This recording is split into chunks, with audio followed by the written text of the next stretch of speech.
Hey, what's up, guys? Welcome to the channel. UFC Vegas 59, Thiago Santos versus Jamahal Hill just ended, and this is going to be my post-fight recap. I'm mainly going to discuss the main event, but I'm also briefly going to discuss every fight on the main card. You look at the main event, you had Jamahal Hill winning via 4th round TKO. Going into this fight, I picked Jamahal Hill via TKO. I thought he would TKO Thiago Santos. I thought he would get the timing in the first round and eventually land a shot. Jamahal Hill has nasty power in his hands, and I thought he'd be able to find the finish on Thiago Santos. I thought Thiago Santos, his career in general is just heading downhill, and I thought Jamahal Hill was really going to get a statement win here, and I think he did. But this fight played out drastically different than what I expected going in. And also, you know, this card as a whole, there was 10 fights, there was 10 finishes. I genuinely enjoyed this card. And I know there's going to be a lot of people out there saying, oh, well, everyone was shitting on this card and it turned out to be amazing. I still think that's a bit disingenuous. Because you look over the card, there's not a lot of notable fights where you're like, okay, this fighter is going to be relevant in the division after this fight. Because there isn't, outside of the top 2 fights. So I think the people shitting on the card were accurate in that, and they can still be exciting without being, you know, super relevant to the division, which a lot of these fights on the card were. So getting back to the main event, this fight was actually a very competitive fight, and I think this fight answered a lot of questions about both guys, mostly Jamahal Hill. You look at the first round was very competitive. Both guys landed some good shots. Jamahal Hill was kind of walking down Thiago Santos. Thiago Santos landed some good low leg kicks. Jamahal Hill is very heavy on that lead leg. But Jamahal Hill just kept walking him down, landing some shots. Santos would have some moments where he would throw these crazy flurries. And I think it was at the end of the first round, he threw this nasty 2-punch combination. One partially landed, the other one just barely missed. And had it landed, I think it would have KO'd Jamahal Hill. It was absolutely brutal. But I thought Jamahal Hill edged Thiago Santos out in the first round, landing the better shots, plus he was pressuring. So even if you want to say the stand-up was even, I think Santos shot in on a couple takedowns in the first round. They were stuffed by Jamahal Hill. The second round was absolutely insane. Jamahal Hill started to continue to walk down Thiago Santos, but he really started to up the volume. And he was landing some good shots in this round. He hurt Thiago Santos. Santos was throwing wildly back, and he landed some of his shots as well. But Jamahal Hill was landing far more shots than Santos in that second round. And honestly, I thought that Jamahal Hill was going to finish him. And when it got towards the tail end of that second round, I said, how is this ever going to go 5 rounds? Because both Santos and Hill were very, very tired. They looked so tired at the end of the second round. But I thought, you know, Jamahal Hill landed far worse shots. He hurt Santos multiple times. And what was crazy was Jamahal Hill was willing to fight in the pocket with Santos, and he ate some big shots. Jamahal Hill showed that he had a great chin in this fight, and I really thought, you know, that second round was very definitive for Jamahal Hill. That one's not up for debate. Then the third round came out. And, you know, in the second round, we started to see shades of this because, you know, after Santos got hurt multiple times, he started shooting in on some takedowns. But the third round, Santos started to really press these takedowns. And he was able to get Jamahal Hill down multiple times. But Jamahal Hill not only showed good takedown defense because Santos shot in on a lot of takedowns. A lot of them were stuffed. I know he eventually, I think the stats said he got 6 total takedowns. But even on the takedowns by Santos, most of them Jamahal Hill was able to get right back up. And in this third round, I think a lot of people are going to call me crazy. I actually scored it for Jamahal Hill because on the takedown attempts from Thiago Santos, Jamahal Hill was landing knees in the clinch. You know, as Santos was in on the double leg, looking to drag him to the ground, Jamahal Hill was landing knees. He was throwing shots to the side of the head. And I really thought there was a case to be made for Jamahal Hill getting that third round. I understand it if you want to say give it to Santos, but I just think Jamahal Hill did more damage in the third round. You go to the fourth round, it's looking like, okay, what's going on in this fight? Because the first round, even though I gave it to Jamahal Hill, is up for debate. The third round, I thought for sure the judges would give it to Santos. So now you have, you know, 2 guys who were kind of tired going into the fourth round. You have potentially Santos up 2-1, you know, and it turns out on 2 judges' scorecards, he was up 2-1, and it was the first and the third round. Going into that fourth round, I'm like, what's going to happen here? Because both guys are starting to get tired. Jamahal Hill continued to press forward. Santos continued to shoot on takedowns. But Jamahal Hill It's crazy. He initiated a firefight with Thiago Santos. And it's tough to win a firefight with Thiago Santos. In Santos' corner, his corner was screaming at him, "What are you doing?" After the second round, because he was getting into a firefight then and he was losing. And in that fourth round, Jamahal Hill was walking forward. He had his chin kind of up in the air and he was piecing up Santos. But Santos wasn't just taking him and just lying down. He was throwing back heavy haymakers. He landed quite a few. Jamahal Hill just didn't even seem fazed by him. Eventually, he clips Thiago Santos. He goes to the ground. And Jamahal Hill follows him to the ground, lands some brutal ground and pound for what felt like 20 minutes. And eventually, Santos scrambles up against the fence, but he's still down on the ground. And Hill drops 3 or 4 brutal elbows, and Herb Dean finally jumps in. So we talked about this on my live fight watch along, but I want to talk about it a little bit in the post fight as well. I personally thought this was an egregious stoppage, and I want you guys to comment down below and let me know whether or not you thought this was a good or bad stoppage. I'm saying it was a late stoppage by Herb Dean in the main event. Let me know down in the comments. I'm genuinely curious. There was 36 unanswered shots from Jamahal Hill to Thiago Santos. Once Santos went down, he was done. I went back and watched it twice. I thought it was a bad stoppage. It's not the worst stoppage I've ever seen, but at the same time, I want to live in a perfect world. And I just thought there were so many unanswered shots that Santos took, and it could have easily been stopped far earlier. And I know people were saying where Santos was moving. Moving doesn't, equal intelligently defending yourself. He was still eating all those shots. I mean, out of probably 40 shots, Jamahal Hill landed about 36 of them. I could have miscounted, but either way, it was over 30 shots, and they were hard shots too. They weren't light shots. So I think the fight should have been stopped earlier, but it is what it is. I'm not going to, continue to go on about that. We had that debate in the live stream, but Jamahal Hill, there were so many questions answered about him tonight. His chin looked amazing. He took big shots from Thiago Santos. He took heavy leg kicks from Thiago Santos, but he also threw some good heavy leg kicks on the inside leg of Thiago Santos as well. And also, he showed the ability. I get it. He got taken down about 6 times by Santos. I know a lot of people are going to say, well, how's he going to fare against a guy like Glover or Magomed Ankalaev, which I'll talk about in a second, who I want to see him fight next. But at the same time, even when he was getting taken down or he was in those clinch positions, he was landing good shots in the clinch positions. He was doing a good job defending. And when he got taken down, he pretty much popped right back up. At one point, Santos had his back a little bit as he was trying to get up, but didn't get any hooks in. Jamahal Hill was able to scramble out and just land good shots perpetually. And there was nothing that Santos did that was able to stop the forward pressure of Jamahal Hill. He just didn't respect Santos at all. And that's crazy considering the power of Santos. And even though I believe Santos has kind of, been going downhill the last few years since the John Jones loss and the, blowing out both of his knees, he's still very, very powerful. And he was landing good shots on Jamahal Hill's chin. And there was not one time this whole fight that I thought Jamahal Hill was rocked. Jamahal Hill continued to move forward, pumped the jab, pumped the straight left. He was mixing in the kicks. Both guys threw a variety of attacks in this fight. Jamahal Hill threw a lot of head kicks. Santos threw a couple of head kicks.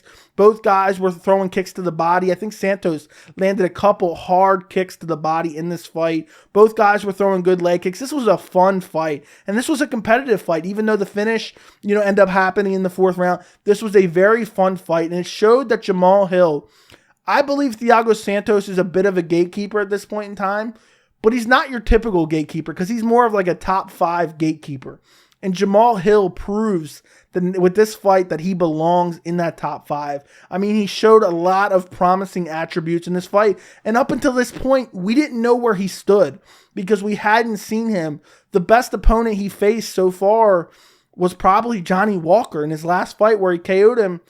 But what does that really mean? Johnny Walker was a massive hype train for a little while, but this wasn't, some huge win, where he beat an elite guy. Johnny Walker was barely ranked in the top 15, I believe, at the time he beat him. And he KO'd him. It was impressive.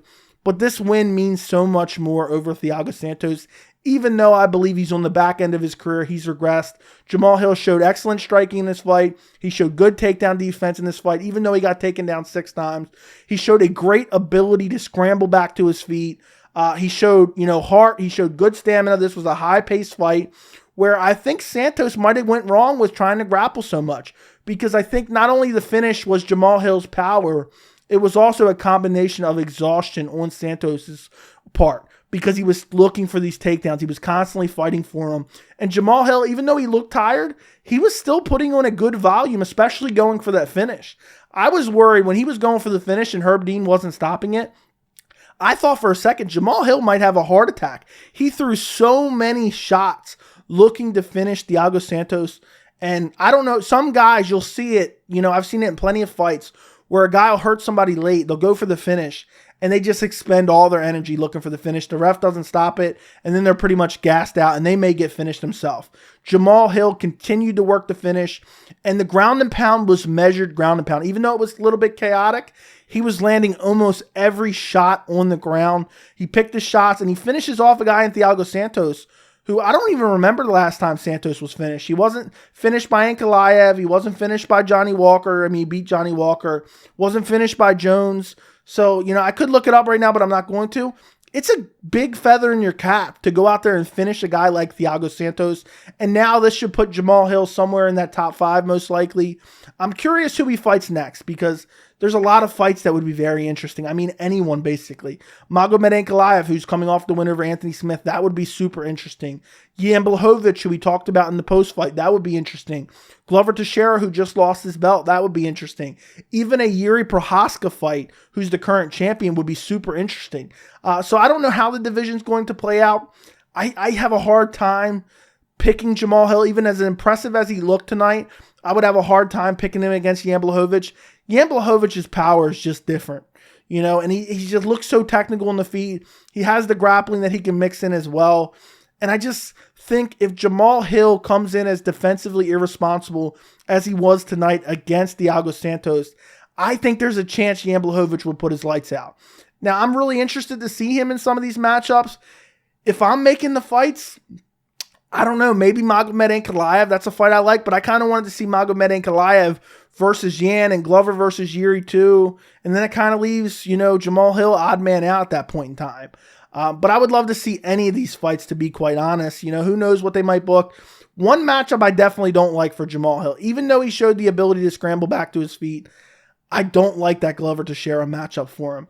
That is going to be a tough matchup for Jamahal Hill, because if Thiago Santos is taking you down, even though he scrambled back, I just think Glover Teixeira gets you down like that. He's not letting you back up. He will get your back and choke you out. So I think Jamahal Hill still has a lot to work on. He's still not super old. He's young. He's a young guy. Hasn't been in the UFC for particularly that long. And now he's going to be in the top 5, 6 of the division. There's nothing but fun fights ahead of him. Moving on to the co-main event. Vicente Luque versus Geoff Neal. What a performance by Geoff Neal. I thought Vicente Luque was going to win this fight. Geoff Neal hurt him multiple times in the first round, and it was the same technique over and over again. He was pumping the jab, landing the left straight. He was rocking Vicente Luque. Vicente Luque showed in this fight what he showed in the Wonderboy fight back at UFC 244. Vicente Luque lacks head movement. And also, he has that kind of wide guard where if you send straight shots down the middle, Wonderboy was doing this all fight with Luque as well. He's susceptible to eating those shots. And Geoff Neal went out there, landed some good shots in the first round. Luque was kind of pressing forward. But once Geoff Neal started to get a little bit aggressive and he got the respect of Luque, there was multiple times where I thought he might stop Luque in the first round. But it goes on to the second round. The second round, I could not believe it. Vicente Luque starts coming back. Now, I think arguably the first round was a 10-8 for Geoff Neal. So when I saw this second round, I'm thinking, if Luque wins the second and third, it's probably going to end up being a draw if the judges get it right. And I was like, okay, what's going to end up happening here? Luque was landing good body kicks. Geoff Neal looked like he was getting tired, looked like he was fading. Luque was pressing forward. He was landing good punches to the body as well. And as the fight went on, I'm like, oh no, this ain't going to look good for Geoff Neal in the third round. Third round, Geoff Neal comes out, goes back to exactly what he was doing in the first round. Jab and then a straight left. It's like he took the second round off because he was tired after the first round. And in that second round, he clipped Luque up multiple times. Luque tried his damnedest to survive. He backed up against the cage. And there was a moment that kind of reminded me of an old fight, Tim Bosch versus Yushin Okami, where Geoff Neal threw like 8 straight uppercuts and just kept landing over and over and over again. And it looked like it was getting close to being stopped, and then Geoff Neal mixed it up again and sent Luque face first on the canvas. What a statement win by Geoff Neal. And Geoff Neal was a guy who I kind of, started to doubt. I used to be very high on him. Then he lost to Wonder Boy. Then he lost to Neil Magny. I think I might have even scored the Neil Magny fight for Geoff Neal. But, just seeing how close that fight was, I'm like, oh, this guy's never going to be able to get to the top of the division. Now he gets a win over number 6 ranked Vicente Luque. That's a solid win. And, the way he did it and the fashion he did it, he looked like the guy that I used to hype up back in the day, who I thought, okay, this guy can make some noise at the top of the division. And he looked great doing it. Vicente Luque is a very good striker. Typically guys who beat him end up grappling him. Chiesa tried to out-grapple him. Bilal out-grappled him in his last fight and beat him. And Geoff Neal went out there and struck with him for the entire fight. And he ended up lighting him up. And it wasn't nothing super, versatile. It was really a jab and then a straight left hand all night long. And Vicente Luque could not make the adjustments. So I don't know where Vicente Luque goes from here. Geoff Neal, there's nothing but fun matchups for him. You could see him against Wonder Boy again. I wouldn't mind seeing Geoff Neal versus Shavkat Rakhmonov. I think that makes a lot of sense as well. He called out Gilbert Burns in the post-fight. I could see Geoff Neal reasonably beating Gilbert Burns. I'm not saying that's my prediction, but Geoff Neal is in a very good spot in the division after this win over Vicente Luque. I mean, this was a fight and as far as rankings, it was like number 6 versus, I think, Neal's number 11 or number 12. And I think a lot of people, myself included, I thought Luque was going to be the better striker here. I thought Luque was the more well-rounded fighter. I could see Luque even getting a submission, rocking him, and then maybe getting a Darce choke or something. But Geoff Neal went out there, just proved me completely wrong. And I think a lot of people had Luque winning this fight. And Geoff Neal not only went out there and won, he won impressively, and he was able to stop him in the 3rd round. Great performance by Geoff Neal. Moving down the card, we have the Ultimate Fighter heavyweight finale, Muhammad Usman versus Zach Paunga. I thought Paunga would win this fight, and after watching that first round, I was confident in my prediction. Just looked faster, looked more athletic, looked like he had more polished striking. Usman was just throwing wild winging punches, looking for that one-punch KO. Second round comes out, and he lands, I think it was a picture-perfect left hand, drops Paunga. He was out cold, follows up with 2 brutal ground-and-pound shots. He's the Ultimate Fighter champion now. He gets the contract and all that good stuff. They used to say, oh, you're the Ultimate Fighter and you get a 6-figure contract. How many fights is that for? Because I see the UFC probably paying these guys 12 and 12, 12 to show, 12 to win. But I guess solid win for him. He knocked him out cold after losing the first round. I don't know how far he's going to go. The heavyweight division isn't super deep anyway. I think he has a lot to work on. The footwork isn't that great. The striking isn't that technical. But in the division, the heavyweight division, you look at the champion right now. He's starting to incorporate a little bit of wrestling, but Francis Ngannou, wild winging power shots has gotten him to the title. So who knows what Muhammad Usman may go or may not go in the division. The division isn't super deep. So maybe he fights his way to the top. I doubt it. I find that highly doubtful.